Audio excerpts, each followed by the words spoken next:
বিধায়ক বলেছিলেন 4 মাস আগে আমি যদি ভোটে জিতি প্রত্যেকটা মহিলাকে 3000 টাকা করে দেব। আমরা ওনার কাছে চাইতে যাইনি, উনি বলেছিলেন আমি 3000 টাকা করে দেব। আমাদের সেটাই দাবি, আমরা ওটার জন্যই তারকেশ্বর পৌরসভায় ছুটে এসেছি। 4 মাস হয়ে গেছে, আমরা এখনো অবধি 1 টাকাও পাইনি। সেই 3000 টাকাটা আমাদের অ্যাকাউন্টে কবে ঢুকবে আমরা জানার জন্য এখানে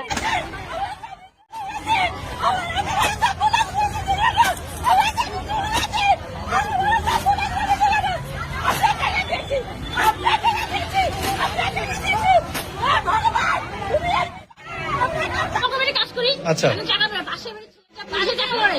বউ বাইছে মা বাইছে আমার পাশে বিল্ডিং 3 তলা বিল্ডিং বউ সেই অবস্থা 2-4 পাঁচ বাড়িতে কাজ করেন সে বাড়ির মা পাইলো বউ পাইলো তারপরে পাশে 3 তলা বিল্ডিং তার বউ পাইলো বউ মেয়ে পাইলো আমি কেন পাবো না? আমি লোকের বাড়িতে আসলে খুবই কষ্ট আমার আমার মতো কষ্ট কেউ নাই, আমি কেন পাবো না বলে? তাহলে আমার না পাবে না বলে উনি উনি আসুন একেবারে আমাদের কি ধরন করেন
রিটার্ন করেন সবাই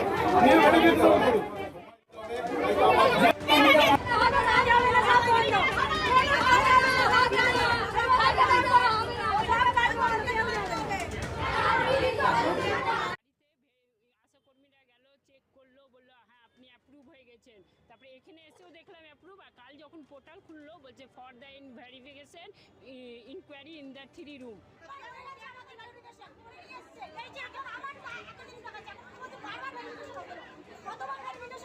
ভেরিফিকেশন আমার হয়েছে, এখন আবার দেখাচ্ছে further verification under inquiry ASDD, তো কিন্তু আমি 2026 ভোটও দিয়েছি, হ্যাঁ ভোট সবই দিয়েছি, তাও আমি টাকা পাচ্ছি।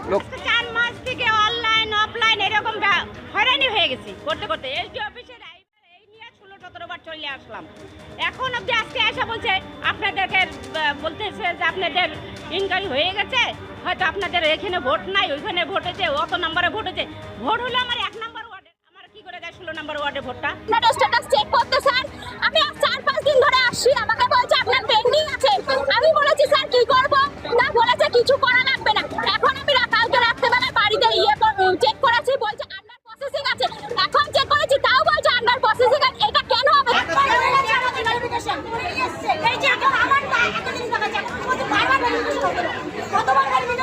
আমাদের বাড়িতে আশাকর্মীরা গেল, চেক করলো, বললো হ্যাঁ আপনি অ্যাপ্রুভ হয়ে গেছেন। তারপরে এখানে এসেও দেখলাম অ্যাপ্রুভ, আর কাল যখন পোর্টাল খুললো বলছে for the verification inquiry in the 3 room. তাহলে বন্ধুরা আপনারা দেখলেন ভিডিওগুলো যা আপনাদেরকে দেখালাম আমি।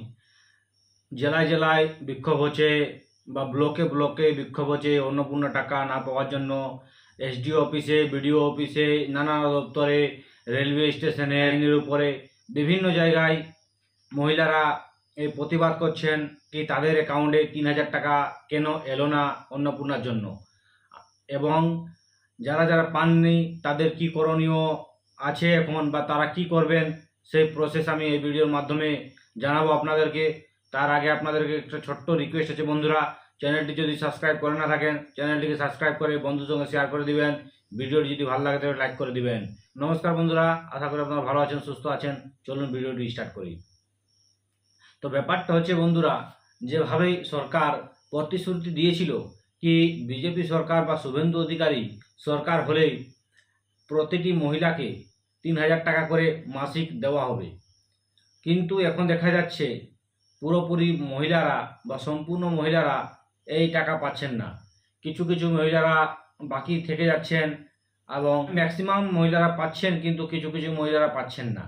আর এই ব্যাপারটা আরও জটিল হয়েছে ওখানে, যে একটা ধনী পরিবারের যার বাড়ি ঘর ভালো আছে, বাড়িতে 4 চাকা 2 চাকা এরকম গাড়ি একটা না দুটা আছে, আরও অনেক সুবিধা আছে তাদের বাড়িতে, তারা ধনী পরিবার, কিন্তু তাদের ঘরে এই টাকা পেয়ে যাচ্ছে বা সেই সব মহিলারা এই টাকা পাচ্ছেন। যেমন যদি কারো পরিবার হাজব্যান্ড ITR ফাইল করে, তার স্ত্রীও সেই টাকা পেয়ে যাচ্ছে, কিন্তু একটা গরিব মানুষ পাচ্ছে না। দিনমজুরি করে খাচ্ছে, ডেলি লেবার পেমেন্ট বা ডেলি লেবার হিসাবে কাজ করছেন এবং কোনো রকমভাবে তাদের দিনমজুরি চলছে, সেই সব মহিলারা টাকাটা পাচ্ছেন না। তখন তাদের দুঃখ দুর্দশা আরও উবলে উঠছে, কারণ তাদের ব্যথা আরও বেড়ে যাচ্ছে। তারা বলছে যে একটা ধনী পরিবার বা তারা যদি 3,000 টাকা না পান তাও সারভাইভ করতে পারবে বা কোনো সমস্যা হবে না, কিন্তু একটা গরিব পরিবারে কোনো রকমভাবে স্বামী স্ত্রী কাজ করে মাসিক 8 থেকে 9,000 টাকা ইনকাম যদি করেন, সেই সব পরিবার যদি না পান তাদের ক্ষেত্রে অনেক অসুবিধা হবে এবং তারা সেই দুঃখটা প্রকাশিত করছেন বিডিও অফিস বা SD অফিসে গিয়ে। আপনারা দফায় দফায় বিক্ষোভ দেখছেন বা বিডিও অফিসে নানা জায়গায় আপনারা দেখতে পাচ্ছেন। এখন পশ্চিমবঙ্গে একটাই শোরগোল হয়েছে কি এই অন্নপূর্ণা ভাণ্ডার আমি কেন পেলাম না বা আমার কোথায় ভুল হয়েছে, কিন্তু সরকার এটা এখন সঠিক তথ্য দিতে পারছেন না কি কে টাকা পেয়েছেন, কে টাকা পাবেন না, কারা পাবেন। সরকারের কাছেও কোনো ক্লিয়ার মেসেজ নেই বা একটা সুনির্দিষ্ট পরিকল্পনা নেই। এই যে সরকার যে স্টেপটা নিয়েছে না, আমার হিসাবে ভুল। সরকার এটাকে আরও স্থির মাইন্ডে আর এত তাড়াতাড়ি লাগু না করে বা এত তাড়াতাড়ি শুরু না করে 6 মাস পর শুরু করতে পারতো, কিন্তু একটা সিস্টেমেটিক পদ্ধতির মাধ্যমে করা উচিত ছিল। আপনাদেরকে কি করা উচিত এরপর সেটা আমি বলছি, যে আপনারা অনলাইন যে ফর্ম ফিল আপ করেছেন, তারপর যে একটা আপনারা রিসিভ কপি পেয়েছেন, সেই রিসিভ কপিতে যে একটা ইউনিক নাম্বার আছে, সেই নাম্বারের বা সেই পেপারটা ফ্রন্ট পেজটা আপনারা প্রিন্ট করে নিয়ে এবং তার সঙ্গে একটা আধার কার্ডের জেরক্স এবং ব্যাঙ্ক অ্যাকাউন্টের জেরক্স এবং যে মোবাইল নাম্বার দিয়ে রেজিস্ট্রেশন করেছেন সেই নাম্বারটা দিয়ে আপনারা বিডিও অফিসে বা SD অফিসে যেতে পারেন। ওখানে একটা অভিযোগ করতে পারেন যে আমরা টাকা পাইনি। যদি বিডিও সাহেব বা SDO সাহেবদের যদি কোনো করার থাকে, কোনো অপশন থাকে, তাহলে তারা অবশ্যই করবেন আর আপনাদের সুবিধা করার চেষ্টা করবেন বা যেভাবে হোক তারাও সেই সমস্যাটা বা এখন যে বর্তমান সমস্যাটা হয়ে দাঁড়িয়েছে অন্নপূর্ণা ভাণ্ডার যারা যারা পেয়েছেন না, তাদের সেই সমস্যাটা উপর পর্যন্ত তারা অবশ্যই পৌঁছাবেন। তো এই হচ্ছে এখন আপনাদের কাছে করণীয়, তাছাড়া কিছু করার নেই। আপনাদের কাছে কোনো অপশন নেই কি আপনারা সরাসরি এই কাজটা করলে বা এই ফর্মটা অনলাইন পূরণ করলে আপনারা টাকা পেয়ে যাবেন, সেরকম কিছু নেই। আপনাদের কাছে একটাই অপশন আছে, বিডিও অফিস বা SD অফিস। এরপরে শোনা যাচ্ছে কি একটা যারা যারা পাননি তাদের ক্ষেত্রে একটা অনলাইন অভিযোগের ব্যবস্থা হবে বা পোর্টালে অনলাইন অভিযোগ করতে পারবেন, সেরকম একটা শোনা যাচ্ছে। কিন্তু কতক্ষণ পর্যন্ত বা কবে সেটা লাগু করে সেটা দেখতে হবে। এখনো পর্যন্ত সেটা এখন লাগু করেনি বা পোর্টালে সেরকম কিছু আপডেট আসেনি। আপডেট যদি আসে অবশ্যই আমি আপনাদেরকে জানিয়ে দেব। সেই জন্য আপনারা একটু স্থির রেখে বা শান্ত মাথায় বা শান্তভাবে আপনারা কাজ করবেন। বেশি উগ্র হয়ে বা বেশি আন্দোলন করেও কিছু লাভ নেই। আপনাদেরকে অবশ্যই সিস্টেমেটিক বা আইনত কাজ করতে হবে, আইনের মাধ্যমে গিয়ে কাজ করতে হবে, কারণ টাকা আপনারা না পেয়ে থাকলেও কিছু করার নেই। হ্যাঁ, আপনার যদি বলতেই পারেন যদি আপনার থেকে ধনী বা অযোগ্যরা যদি টাকা পেয়ে থাকে, আপনি যোগ্য হয়েও টাকা না পান, তখন একটা আপনার প্রতিবাদ করা উচিত বা প্রতিবাদ করার অধিকার আছে, কিন্তু সেটাও আইনতভাবে। আইন যেরকম বলে সেরকমভাবেই করতে হবে। এই যে সরকার বা শুভেন্দু সরকারে এত তাড়াতাড়ি যে অন্নপূর্ণা স্কিমটা চালু করে দিল, সেটা আমার মতে সুবিধা হয়নি।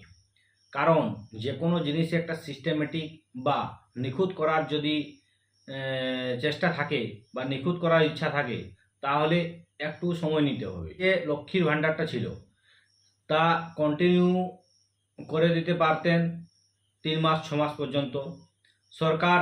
তারপর এই অন্নপূর্ণা ভাণ্ডারের জন্য অ্যাপ্লাই নিতেন বা অ্যাপ্লাই করার অপশন করতেন, সেই অ্যাপ্লাই অবশ্যই হতো।